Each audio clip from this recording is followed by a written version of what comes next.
Hey guys, what's going on? Admin Wilt here from RWBY Nation, and we are here with admins Ironwood, Hello. Pyrrha, Hi. and Nora. Hello. Alright guys, today we've got a World of Remnant episode. This is the Between Kingdoms episode. So we're going to be doing things a little bit differently this week. Starting off, we're going to be talking about the episode, moving into how we felt about the series as a whole so far, and then eventually finishing up with some predictions, theories, and final comments. We're going to start off going in straight into the episode. Qrow is again the narrator for this one, and he opens up basically saying, what is it like between the kingdoms? And before we start this off, I'm going to get everyone's opening thoughts on what did you think was between the kingdoms before this had come out?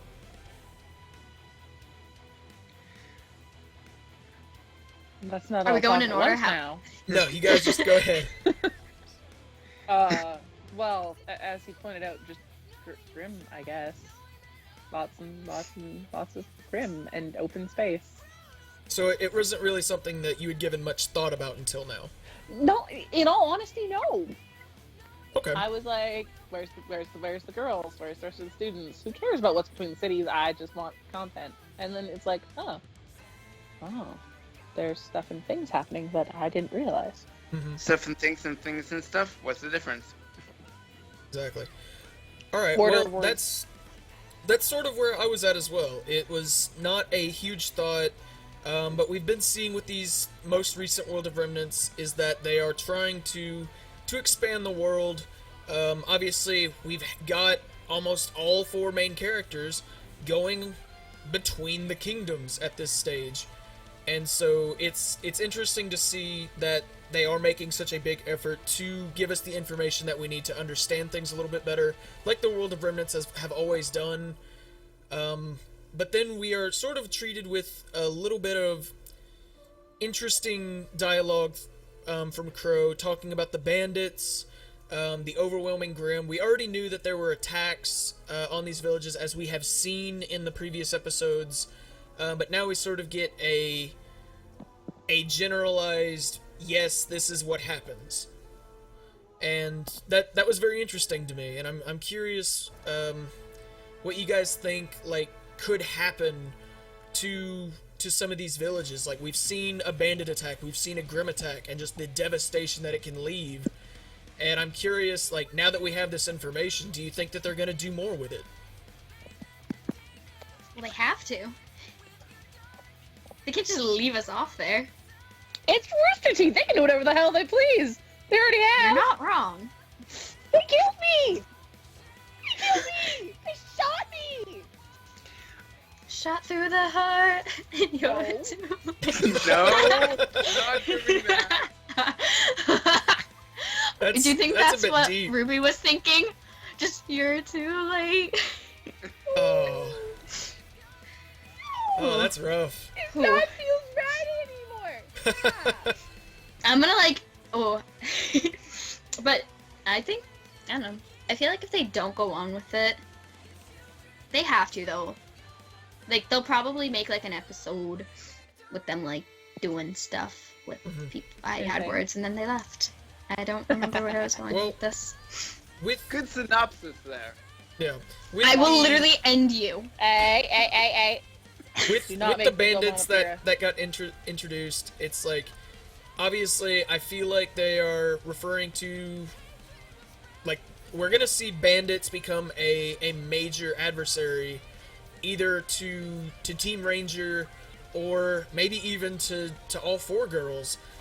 I'm not completely sure yet. I feel like this may be just a path that they're going to take with Team Ranger, and with that, it's hard to say what could happen. I feel like we're gonna start seeing more along the lines of just fighting Grim and the main bad guys and all that. But it was just an interesting note to make that all of these instances are now coming together and going to become a bigger threat on a large scale. But I'm really curious to see if one of the big bad four is sort of like a leader to the bandits, and I, like, my own theory on that was possibly Tyrion. Yeah. Maybe. Doesn't seem all there in the head to be able to be a good leader. I would disagree though, because I mean, to be on the level that he is, he had to be a good leader. yeah. yeah, I mean, And, these are bad bandits, so, well, good bad bandits. They know what they're doing, but they're not good people. Ah! But Sorry, I just It made could a be. horrifying realization I that think- there's a needle in my mattress. ooh, not good, not a moss. Nope. I think in the first podcast, well, you were talking about how in the beginning of the actual episodes, it shows him fighting RWBY. Mhm. I think that was you. yes. And the background of it is a village, and it's not one of the actual kingdoms. It looks like a village. Okay. So if he is actually leading those people, then it would make sense for them to be fighting in a village if, like, they caught up to each other. Yeah. Okay. There's not a whole lot that we can talk about with the world of Remnant. We weren't given overall a whole lot of content, but overall it helped us sort of piece together just that there are quite a bit of these villages between the kingdoms. Like, I was thinking at first maybe there would be like 2 or 3 larger ones, but then we got an overview map that sort of, it may not show it exactly, but it gives it the idea that there are a lot more smaller and medium-sized villages than we may have thought about. And just like Qrow mentioned, like the chances of these villages lasting more than a year, if they do not have natural barriers and good defenses, like, they are not going to survive more than a year typically. And like that's a big deal. It was shown that there were settlements on the like in the northwestern Dragon Island, in another World of Remnant, as well. So it was even in a different color. So is that a possible new budding kingdom like Atlas used to be, or?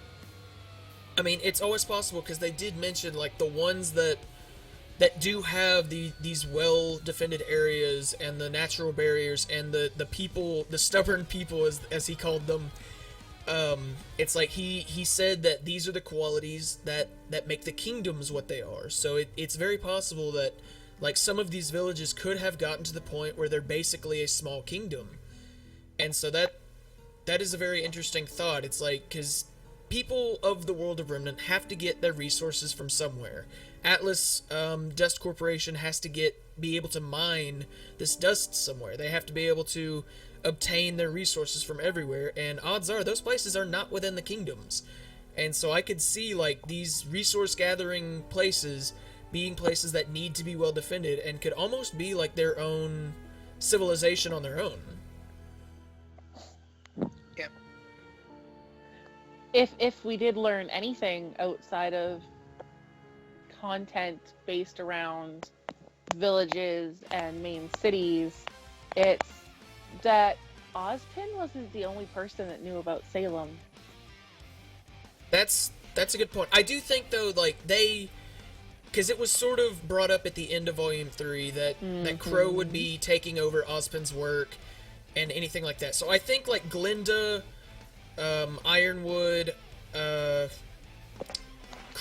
and Ozpin all sort of understood about this threat, because, like, Ironwood had mentioned, like, they gave him the knowledge about this enemy, and that's why he took such huge precautionary measures when it came to defending the Vital Festival. I've got a funny feeling they all know her on a personal level. It's very possible, especially Qrow, though. There's just this inkling that, what if she was a student once upon a time? That's always an interesting thought. What, one of their students, or just a student at one of the A student with them. Ooh. So, like, maybe, like, they had a team, and, like, well, everybody keeps alluding to oh, what if Salem killed Summer? It would make a hell of a lot more sense if Salem did kill Summer, if they had been teammates, or if they had been, if not teammates, classmates. Okay. That is a thought that I actually haven't heard before, but that's very interesting. My thought on that would be, though, that it would be a little tricky, because it seems to be like there's more of an underlying, like, major good versus major evil battle happening here. And, like, we have the big bad with Salem and her crew versus who is supposed to represent the good, which is Ozpin and, theoretically, Team RWBY. And with all of these forces, you would expect them to, for at least Ozpin and Salem both, to have a much bigger role than just growing up like a standard person in this world and just becoming who they are now. Because they both seem like they're way more powerful than that if they were just like a standard student that grew up and just happened to go their different ways. It's like, I feel like... Well, they all had to start somewhere, didn't they? Well, they did have to start somewhere, but I feel like this is going back to the... Like, this has been going on for so long between Salem and Ozpin, and it's just now starting to affect everyone else. Maybe.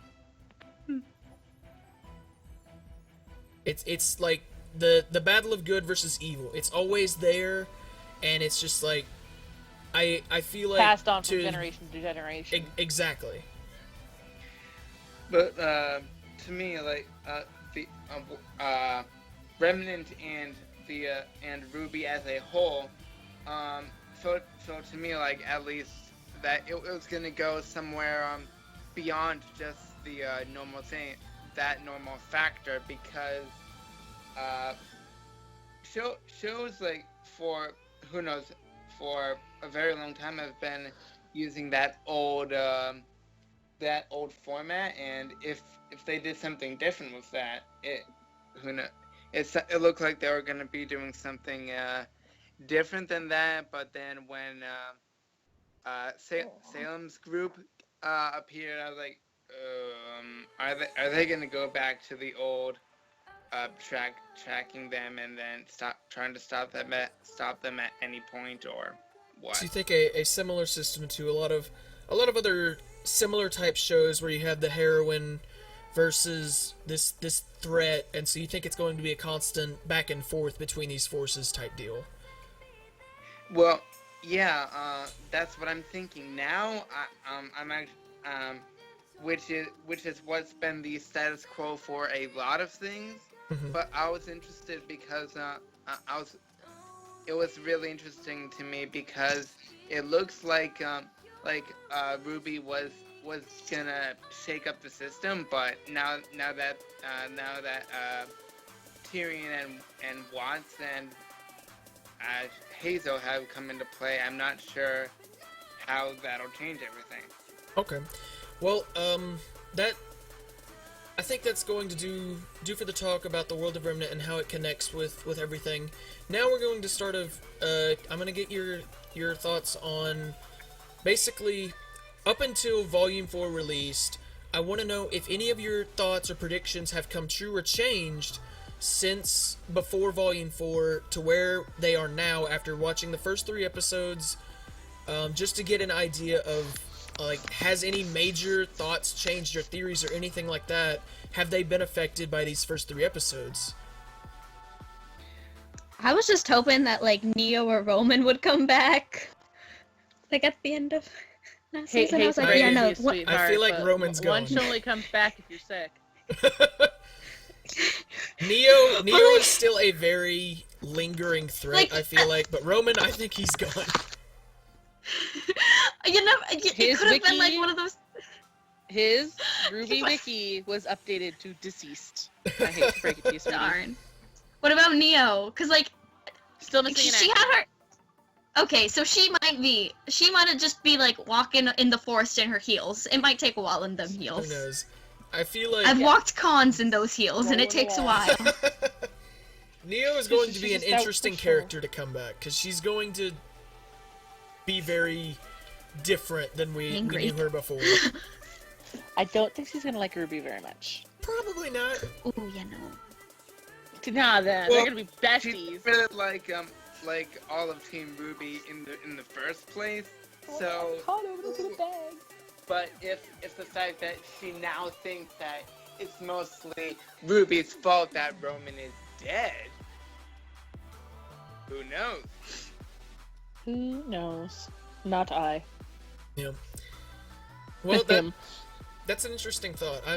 Do any of you have any other thoughts, like, or theories that sort of just got completely switched around so far? Or are they still in effect at this point?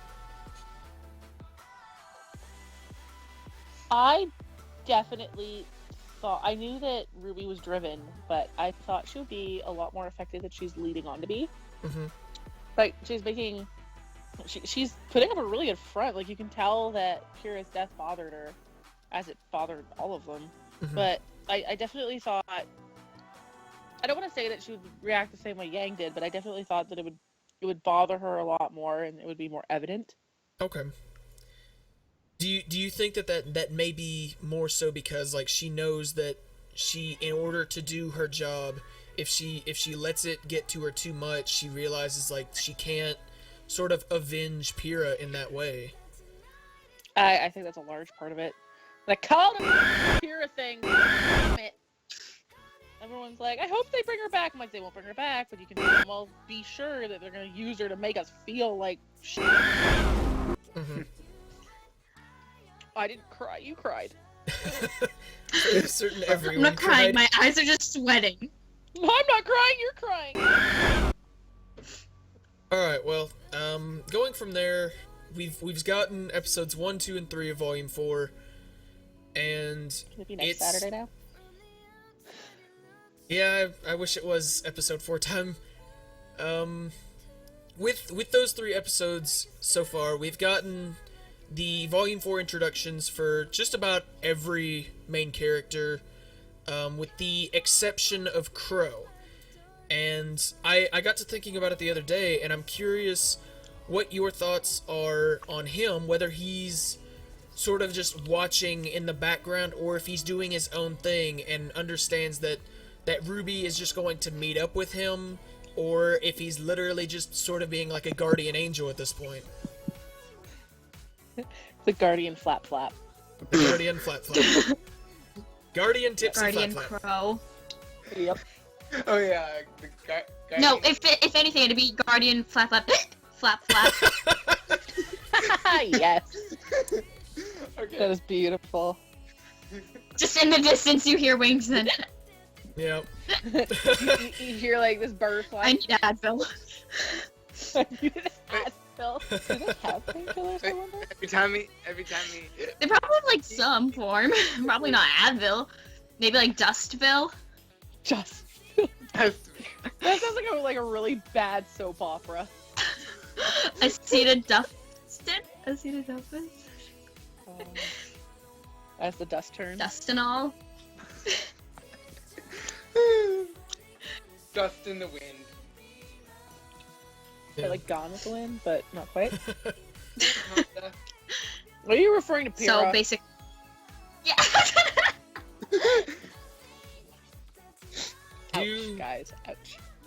I'm just curious on everyone's thoughts. Do you think Qrow is sort of gonna get his own introduction similar to how the other groups have? I think he will, just not right away. Okay. I think he might meet up with like Yang and Yang. Like, go visit Yang before we see him with RWBY.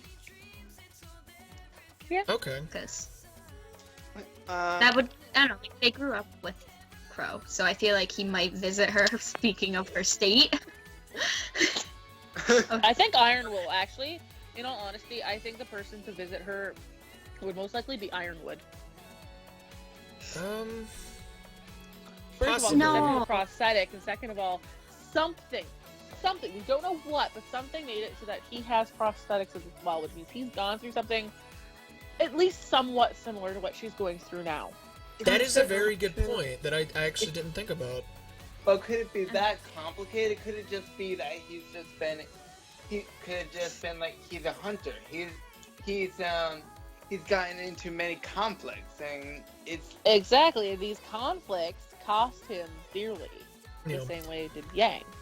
and I feel like with Ironwood, it's almost a more severe injury that he would have had to have sustained Or injuries. to have that much damage done to him. And it's like that is a very good point, because I had 'cause from what completely we forgotten saw in about Volume Ironwood's 3, condition. Because from what we saw in Volume 3, it's half his body. Yeah. It's like that That's is a lot very of good point. mass, man. Mm-hmm. And that does explain a little bit more why, like, he was so quick to jump on getting Yang that prosthetic. Like, Tai Yang basically just said, like, Here you hey, go. he made this. He was already ready to go. We didn't even have to pay for this, basically. He just gave this to us. Because, like, now that you said it, it's like I can see he knows what that's like. He knows how strong Yang is because he's seen her. He has gotten connected with these kids now, and he wants to do whatever he can. But with Yang specifically, like, with his It's more condition personal being now. very similar, yeah, it's extremely personal. Yeah. That is You know, that is for a a pile really of good ash, point. I think a lot. I got time on my stuff. Time in your dust, Hands. time in your urn. Yep. Yep. Oh, jeez. Well, that sort of is going to lead into my next thought process on what's happened so far, and I'm curious to know what you guys think about it. And that is, we've got to see Jean on his sort of new life and his new motivation for everything, and just how much he cared for Pyrrha and what that is doing to him on a personal level. And I know this is going to be a tough subject for you, Pyrrha, but it's so good to see him being able to do these things, to fight not for just himself anymore, but to fight for other people. And I think that's where we're going to see Jean's big shift, because up until this volume, well, up until the end of Volume 3, I should say, he was, like, his original thing was he wanted to be better for him. He wanted to hold up his own honor. He was doing it to show that he could be this huntsman. But now that all of this He has wanted to happened not to get him, caught. Family. yeah, he has this family. He has this group of friends that he cares deeply for, and something terrible has happened to some of them. And he personally has to deal with that, and that strength that he gets is basically going to make him, I feel like, talking from someone who used to play MMOs, like, he's gonna be a frickin' tank now. He's taking all of the damage and he's spitting it out to everybody. And I feel like he's gonna be the biggest force to be reckoned with here in the near future. I won't lie. I work when the episodes come out because I'm Mountain Standard Time, so I get them at 9 a.m. instead of 10 a.m. And I work at 5 o'clock in the morning, so I'm at work, and I make the stupid choice to watch these episodes while at work, and I'm a highly emotional human being. So Cries at sitting work. there, oh god, I bawled my full face off. Sitting there, and I'm like, oh man, they've already given him like parts of Pyrrha's old armor and shit and mitigated it all together. It can't get worse than that. And then we saw chapter 2. So wrong. I was so wrong. I feel like and they... I hear her, like, I hear the whole RWBY thing, and I was like, oh god, poor RWBY, I'm so sorry. And then we see, And then you see Pyrrha Jean. recording, and you realize it. And this is the first time he's watched it. I'm just like, dead again, over and over again. Well, how many other videos do you think it's just that one video, or do you think there's others? I think there may be more. Than more. one. no. Even though he had it on repeat, I feel like he knows more than just those 3 moves. So I Yeah. freaking hope I would so. really, really hope so. It's like we've seen him do a couple different things during the intro sequence, like some things that almost reminded me of moves that he does in the game Grim Eclipse, where he does the shield bash and things like that. It's like he does so much cool stuff now, and I feel like between when Pyrrha actually was training him and then now that he's watching these messages that was left for him, it's going to be a very different genre that we see from now on, and I'm loving that. I want to know what motivated Pyrrha to record these for him, because maybe just she knew she wouldn't be available at all times. Just hours before, like, it's hard to wrap your head around because it takes place over 3 episodes, but those 3 episodes happen in the span of just hours. Mm-hmm. And you can't tell me that she was like, I'm gonna take a break. Die today. I'm gonna take a break and record some videos. Yeah. Upload them to DustTube. I just accidentally eviscerated one of my closest friends. I need to take a moment and record some videos, please. Well, I feel like with the way that Pyrrha was talking in the video, we have known Pyrrha has felt a very strong connection to Jean for a long time, way before anything, even in Volume 3. Like, we have always seen Pyrrha care for Jean way more than Jean ever cared for Pyrrha until Volume 3. Then it was sort of like he started actually getting it through his thick skull. Like, hey, dummy! Frickin' notice her! And he finally did that, but I think, like, Pyrrha had done all of these, but I don't think that Jean necessarily paid attention to them back then because she was there in person training him. And so I don't think he ever really paid much attention to the videos back then. Yeah, like, I don't think it was never a necessity. But Pyrrha knew, like, if she wasn't available, she still wanted him to get better. Whether or not she, like, wasn't available to train that night or something, but he wanted to just train on his own, it's like she made those for that purpose. Or maybe it was, like, something to give him the initiative to take that step on his own. Exactly. And I feel like I don't even know if he watched any of them before all of this has gone down.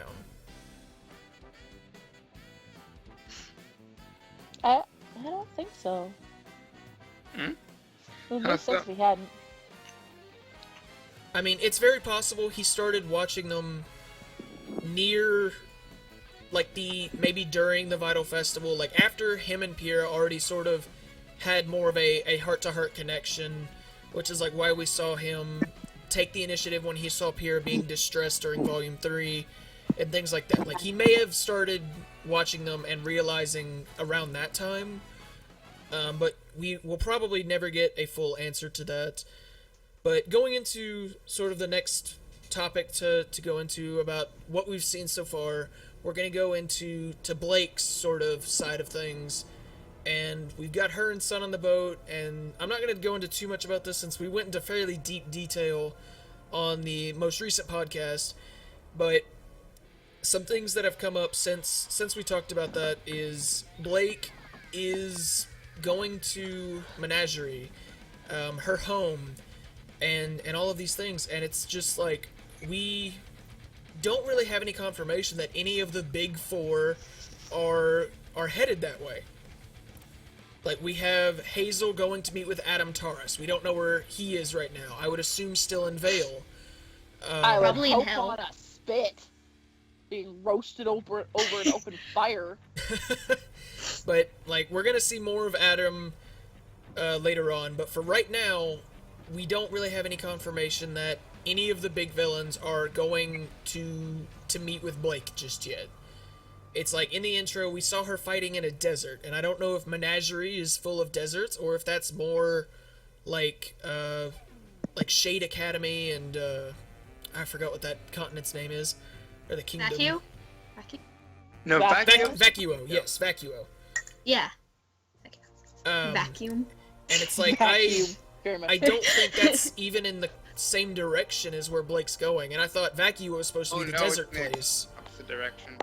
And well, so you guys have to remember, up until the World of Remnant-esque videos before the season aired, We didn't even really realize Menagerie was a place. Yeah, and that's a very interesting point with that, because after today's World of Remnant, actually, I got to looking at the map a little bit better, because they showed it in a little bit more detail than typical, and there were a few more colors on the map that I'm used to seeing, such as, like, there was a deep red spot on the map, and the first thing that came to my mind was...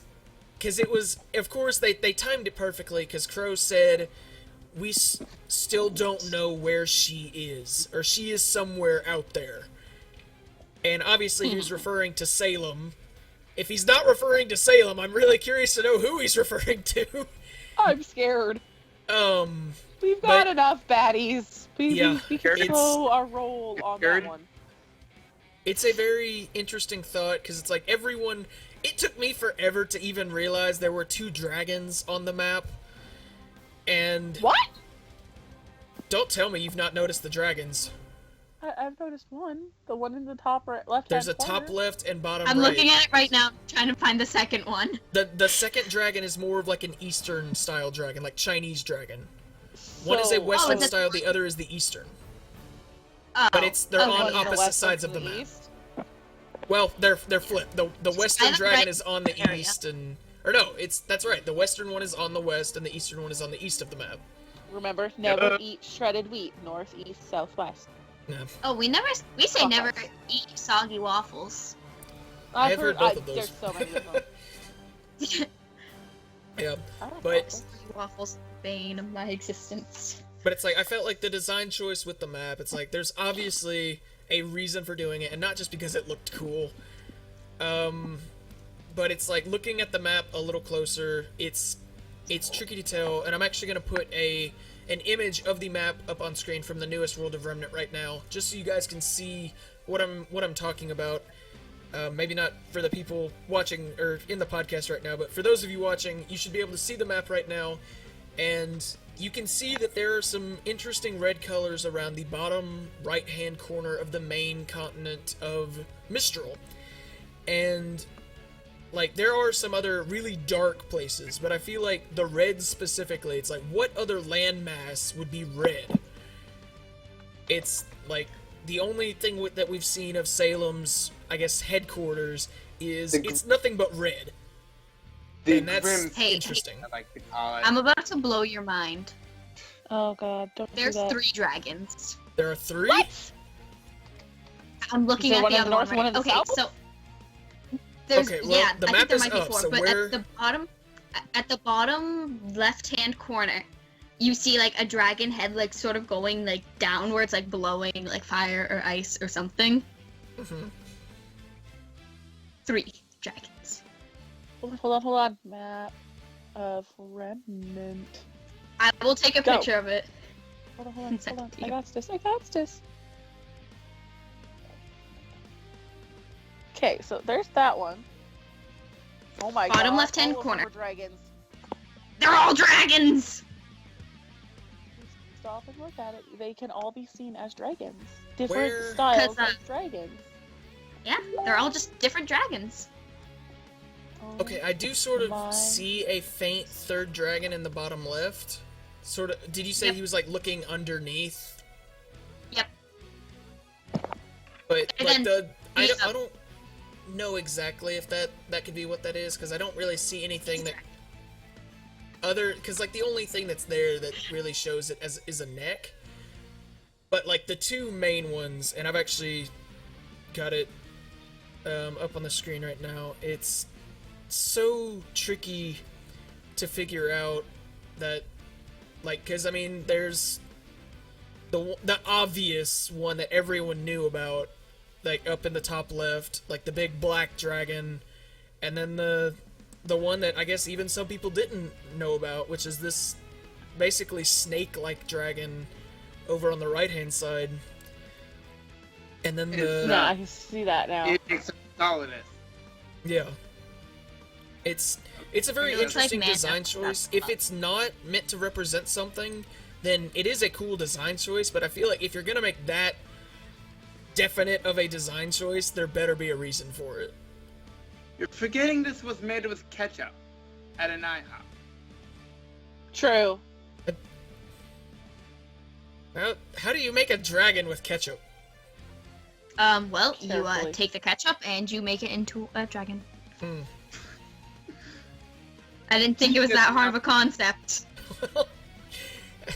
I'm not fantastic at art, so I'm not gonna even try and like think about like what that means. But I guess anything's possible at this point. I think Look, menagerie's a fishy. Menagerie's a fish? It could be. Menagerie. Kinda like Oh, an angler. the fish in the bottom right hand corner. Yeah. Vaguely like an angler without the little light. What in the about front. okay, names, thank you. The top white island I mean, that's just Atlas. continent. But Okay. Okay, so the very It kind top of is- that one's I, Atlas. the only thing that comes to my mind is like something that looks like a little bit of a stingray. Oh, I was Stingray. thinking of one at the majestic top sea looks like plop? a griffin. Mm, Because it has like the beak skull, the beak, and then it like a mane thing, Okay. sort of. I don't know if I can see that. I may just not have as much of an I'm- abstract mind. It's like those. It's I- like I those am blob very drawings where it's like abstract. people say like, "What do you see?" I would not get that from that image. You know, I would be like, I guess- it's blobby. Did anybody else notice that you brought up that there's definitely two dragons, but they're facing opposite directions? well, if it's a circular world, then they're facing each other. Yeah. I Which, meant But the we map, you don't know. doofus. We don't know I- that. I'm because just saying, if it's a circle, if it's like a map, like if it's actually like a globe, then they'd be facing each other, like face to face. yeah. That One could say it's a face off. mm, Ah, that thought actually brings up a good thought of mine. It's like I sort of want to take this 2D image and wrap it around a 3D sphere and just see like how it would match up. Do it, you won't. I can. Do it. Okay. I'll probably have it by next week. I like that. Okay. The power of You'd 3D have to round CAD. out- I was gonna say you'd have to round out the edges of the map. Yeah. I don't know how to computer, I'll so. figure something out. how to compute. Dude, I can barely make my iPhone function. Oh, I got I my am phone a down. sad but- excuse of a millennial, I guess. Yeah, I like technology. But I like technology, it just doesn't like me. well, we've been going for about 37 minutes now, so we're gonna go ahead and go into just closing thoughts about everything so far. If there's anything that you've wanted to say that you haven't got to say yet, now is the time. So we're gonna go ahead and start with Nora on this one. Oh, whoa, no, I'm not prepared. Don't do that, Pam. You get the spotlight. Okay, well. Is this some water? Flat.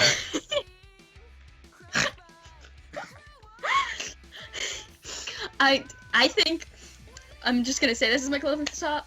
I think every continent is a dragon or some sort of a mythical creature. Maybe it's a giant koi fish. We've all seen Avatar, so maybe it's a giant koi fish. It's a turtle. And It's a and I toilet. feel like if Neo comes back, she's either gonna be like crazy psychotic killing people, or she might be like totally shut down and being like kill me, cause she's all sad.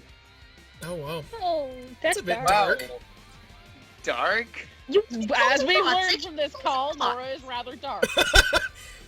She can go from Oh, nice yeah, and cheery true. to just dark. death. Dun, dun, dun, dun. Do not pick. Ironwood, you're up. Thank you. All right.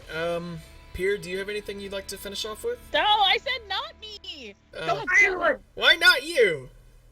Because I'm not ready for this. Will you be I'm ready trying after to collect my Ironwood? thoughts. Yeah. Okay, Ironwood, go ahead. Okay, well, obviously I couldn't disagree in the fact that these first 3 episodes are an amazing start to the new volume, and